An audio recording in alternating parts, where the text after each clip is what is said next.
Barbara, šta radiš? Razljutili su me na četu, nemoj mi smetati. Barbara, to nije lijepo, jer kao i u stvarnom životu moraš poštovati pravila ponašanja. Nemoj se svađati, psovati i vrijeđati druge. Dobro.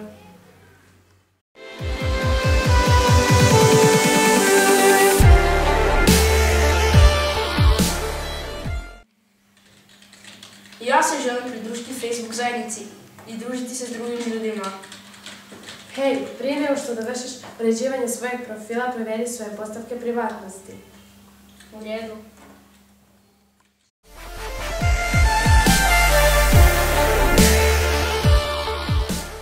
Neka nepoznata osoba mi šalje zahtjev za prijateljstvo. Što da učinim? Ako nisi sigurna što trebaš učiniti, pitaj neku odraslu osobu. Sigurno će ti pomoći. Hvala na savjetu. Nema na čemu.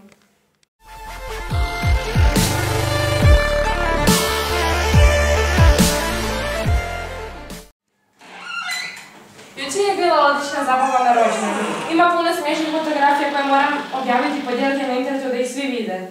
Čekaj, Mija, nekoga bi to moglo povrijediti. Drugi bi mi se mogli rugati i smijati. Dobro, hvala na savjetu. Ništa.